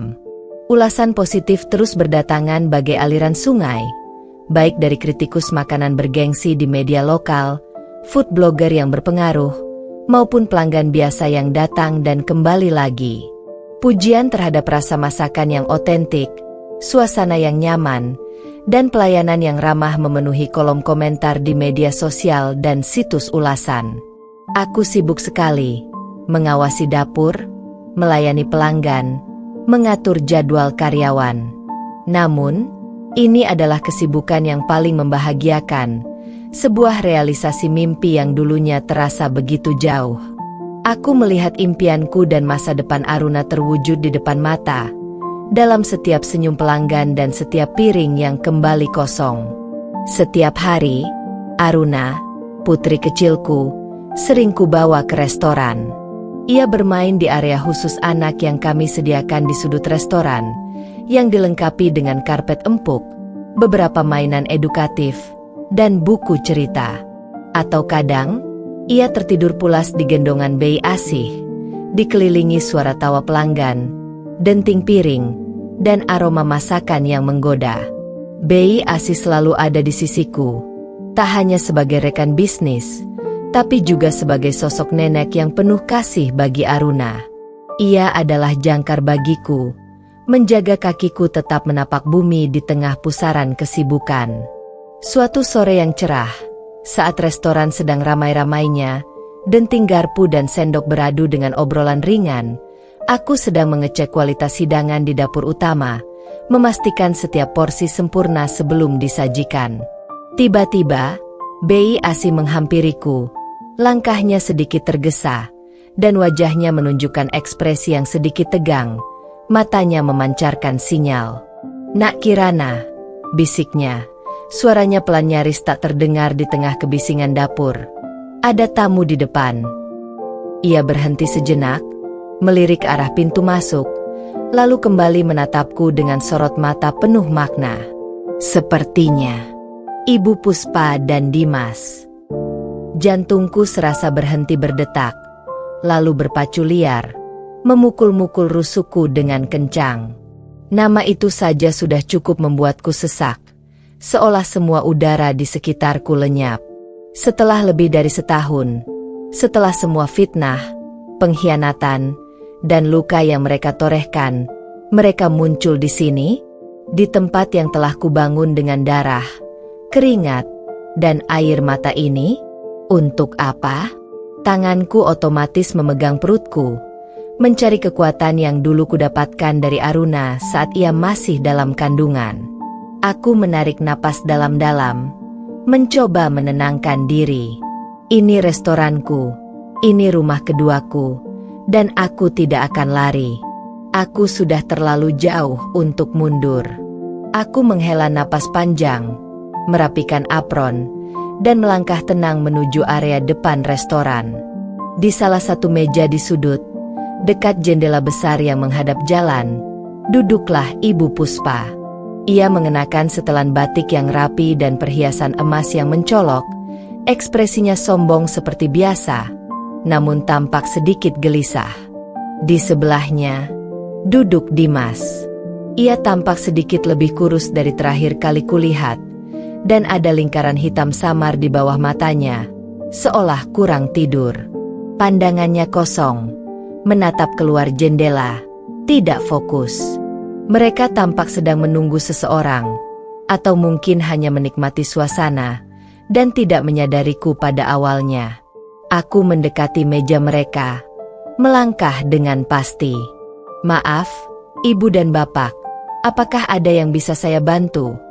Tanyaku dengan suara tenang dan profesional, seolah mereka hanyalah pelanggan biasa. Meskipun dalam hatiku, badai bergemuruh hebat, aku bersumpah tidak akan menunjukkan kerapuhan sedikit pun. Ibu Puspa mengangkat kepalanya. Matanya yang tadinya menatap angku ke sekeliling, kini membelalak lebar. Ekspresinya berubah drastis dari sombong menjadi terkejut luar biasa, lalu tak percaya. Bahkan ada sedikit ketakutan di sana. "Kirana? Kamu Kirana?" Suaranya nyaris berbisik, tercekat. Ada gurat keterkejutan yang nyata, seolah melihat hantu. Ia menatapku dari ujung kaki sampai ujung kepala. Dari penampilanku yang kini jauh lebih terawat, elegan dengan balutan seragam restoran yang apik, hingga rambut yang tertata rapi, lalu pandangannya beralih ke pelang nama The Serenity Kitchen di belakangku, seolah baru menyadari semuanya. Dimas, yang semula hanya menunduk, ikut menoleh ke arahku setelah mendengar reaksi ibunya. Matanya yang kosong seketika bertemu pandang denganku. Ada kejutan yang tak bisa disembunyikan, lalu penyesalan mendalam, dan rasa bersalah yang terpancar jelas di sana, seperti bayangan hitam yang tiba-tiba muncul. Ia terpaku, terdiam, seolah melihat seseorang yang sudah lama hilang dari hidupnya, seseorang yang tidak ia duga akan berdiri di hadapannya dalam wujud yang begitu berbeda. Iya, Bu Puspa. Ini saya, Kirana. Jawabku, mempertahankan nada profesionalku, setiap kata terucap jelas tanpa getaran. Aku memberinya senyum tipis, bukan senyum ramah, tapi senyum penuh ketenangan dan percaya diri yang dulu tak kumiliki. Selamat datang di The Serenity Kitchen. Apakah ada yang tidak berkenan dengan hidangan atau pelayanan kami? Ibu Puspa tergagap. Ini restoranmu? Restoran sebesar ini? The Serenity Kitchen. Ia mengedarkan pandangan ke sekeliling ruangan yang mewah dan ramai. Bagaimana bisa? Bukankah kamu hanya bisa memasak masakan rumahan di kos-kosan sempit? Ada nada mengejek yang samar, bercampur dengan keheranan yang luar biasa dan sedikit ketidakpercayaan atas apa yang ia saksikan. Dapur rumahan itulah yang membawa saya sampai di titik ini, Bu. Jawabku tenang, memberinya senyum tipis yang penuh makna, sebuah senyum kemenangan tanpa perlu ada amarah. Aku tidak lagi merasa takut atau terintimidasi oleh tatapannya yang dulu membuatku gemetar. Dan ini adalah hasilnya dari kerja keras dan doa. Ibu Puspa terdiam, tak bisa berkata-kata. Wajahnya memerah padam, antara marah karena rencananya gagal dan malu karena berada di posisi yang tak ia duga. Ia mencoba melontarkan kalimat lain, bibirnya bergerak, tapi tidak ada suara yang keluar, seolah tenggorokannya tercekat oleh kenyataan. Dimas akhirnya membuka suara, suaranya serak, penuh penyesalan. Kirana, aku. Ia mencoba meraih tanganku di atas meja, gerakannya ragu-ragu. Aku ingin bicara denganmu, Kirana. Aku ingin meminta maaf. Ia tidak melanjutkan, hanya menatapku dengan mata memohon, penuh sesal yang terlambat. Maaf, Pak Dimas. Potongku tegas, tanpa emosi berlebihan. Aku menarik tanganku menjauh sebelum ia sempat menyentuhnya. Mataku menatap lurus ke matanya. Tidak ada lagi cinta. Tidak ada lagi rasa sakit yang memuncak dari masa lalu. Hanya ada ketenangan, ketegasan, dan rasa hormat terhadap diri sendiri. Saya sedang sibuk. Jika Anda ingin membicarakan hal lain di luar urusan restoran, silakan hubungi pengacara saya. Aku tidak memberi mereka kesempatan untuk menjawab. Aku berbalik, melangkah tenang kembali ke dapur, meninggalkan mereka berdua terpaku di meja, terdiam dalam keterkejutan dan penyesalan. Kulihat Bei Asi berdiri di pintu dapur, senyum bangga mengembang di wajahnya. Di pelukannya, Aruna tertawa riang, tangan kecilnya meraih udara, tak menyadari drama yang baru saja terjadi. Pertemuan ini adalah klimaks dari semua perjuanganku. Aku tidak perlu membalas dendam dengan kata-kata kasar atau amarah. Kesuksesanku dan ketenanganku yang kini kurasakan adalah balasan paling sempurna. Ini adalah harga dari sebuah ketenangan yang tak bisa dibeli dengan apapun. Setelah pertemuan tak terduga yang menguras emosi namun mengukuhkan posisiku di puncak The Serenity Kitchen, aku kembali ke jantung restoranku, ke dapur yang sibuk mengepulkan aroma lezat. Suasana di sana terasa hangat dan akrab, seperti sebuah keluarga besar yang solid. Bei Asi menatapku dengan senyum bangga, Tak ada kata-kata yang diperlukan di antara kami. Ia tahu persis apa yang baru saja terjadi di depan sana. Aku mengambil Aruna dari gendongannya, mendekapnya erat, mencium pipinya yang tembam dan hangat.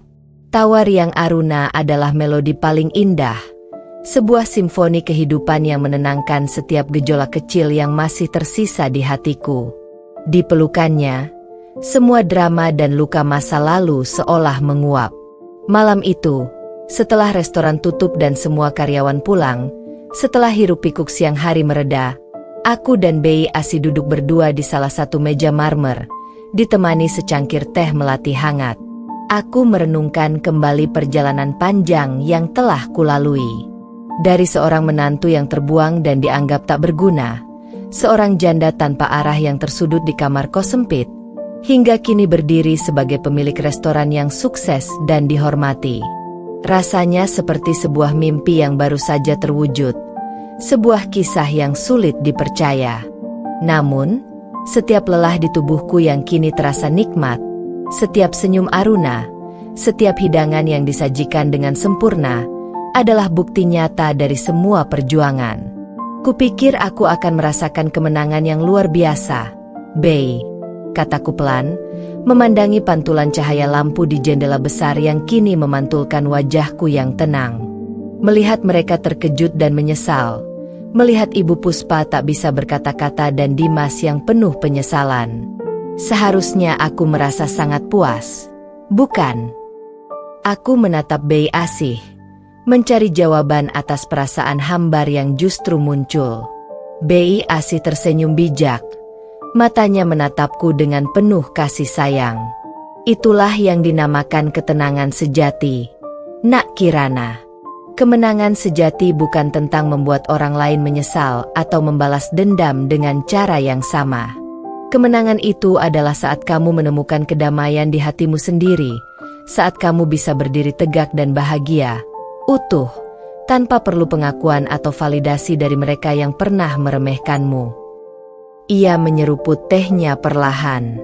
Kamu sudah melewati batas itu, Nak. Kamu sudah melampaui mereka, bukan dengan menjatuhkan, tapi dengan membangun dirimu sendiri. Kata-kata Bei Asih menohok, namun sekaligus menenangkan jiwaku.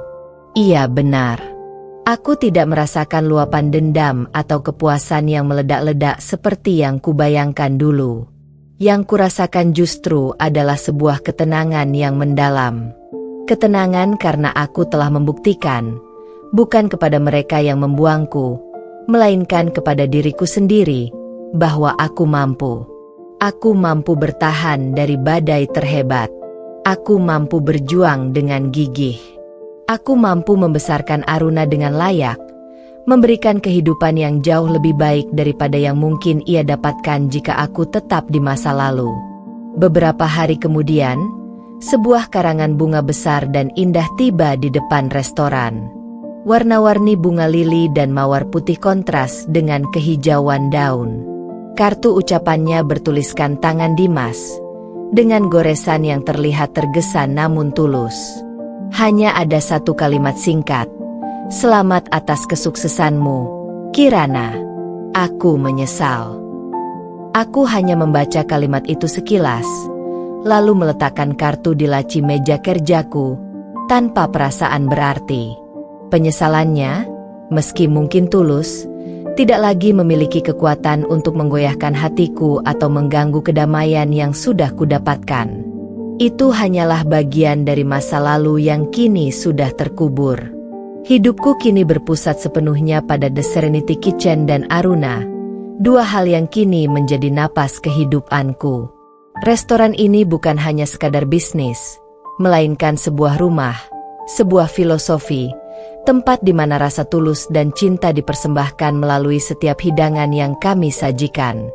Aku berinvestasi besar pada karyawan-karyawanku, menciptakan lingkungan kerja yang suportif, kekeluargaan, dan saling menghargai, jauh berbeda dari lingkungan keluarga Dimas yang dulu penuh intrik dan kebencian. Aku juga aktif dalam kegiatan sosial, memberikan pelatihan memasak gratis untuk wanita-wanita yang ingin memulai usaha kecil, seolah membayar kembali kebaikan yang pernah kudapatkan dari Bu Sumi dan Bei Asih. Aku ingin memberikan harapan kepada mereka yang pernah berada di posisiku. Aruna tumbuh menjadi anak yang cerdas, ceria, dan penuh kasih sayang, selalu menjadi sumber inspirasi dan kekuatanku yang tak ada habisnya. Senyum dan tawanya adalah hadiah terindah setiap hari. Ia adalah pengingat bahwa di balik setiap badai terhebat, selalu ada pelangi yang menanti, lebih indah dan lebih berwarna. Aku sering menceritakan kisah perjalananku kepadanya, bukan untuk menanamkan kebencian terhadap ayahnya atau neneknya, tapi untuk mengajarkannya tentang ketangguhan, keberanian, tentang pentingnya percaya pada diri sendiri, dan tentang bagaimana badai bisa membentukmu menjadi pribadi yang jauh lebih kuat dan bijaksana. Aku ingin ia tahu bahwa tidak ada akhir dari setiap kesulitan, hanya ada awal yang baru. Aku mungkin kehilangan sebuah pernikahan yang penuh janji palsu, kehilangan keluarga mertua yang tak pernah benar-benar menerimaku dan selalu meremehkanku. Tapi aku mendapatkan sesuatu yang jauh lebih berharga, sebuah kemerdekaan sejati, kepercayaan diri yang tak tergoyahkan, dan kebahagiaan yang dibangun dengan kedua tanganku sendiri, berlandaskan kejujuran dan ketulusan. Aku mendapatkan sebuah keluarga baru dalam diri Bei Asih, karyawan-karyawanku, dan para pelanggan setia. Dan yang terpenting dari semuanya, aku mendapatkan Aruna, putriku, yang menjadi bukti nyata bahwa dari setiap kehancuran, selalu ada kehidupan baru yang bisa mekar, lebih indah, lebih bermakna, dan lebih damai.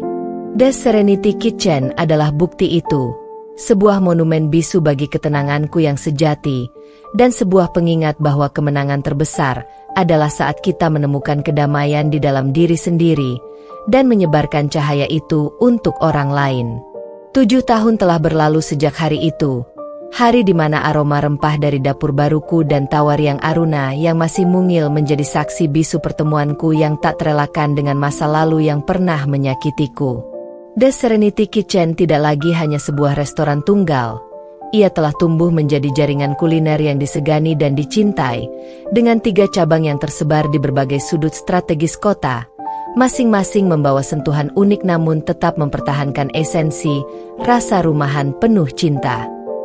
Bahkan, aku telah membuka sebuah pusat pelatihan kuliner kecil bernama Kirana S Culinary Hub, untuk koki muda berbakat yang ingin merintis usaha.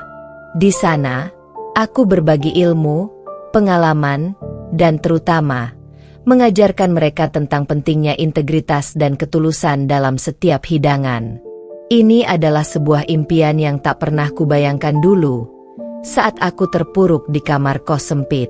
Namaku, Kirana, kini dikenal bukan lagi sebagai janda malang yang diceraikan, melainkan sebagai Chef Kirana, seorang pebisnis sukses, inovator kuliner, dan sosok inspiratif yang kisahnya sering dimuat di majalah wanita, segmen berita gaya hidup, dan bahkan diundang sebagai pembicara di berbagai seminar kewirausahaan.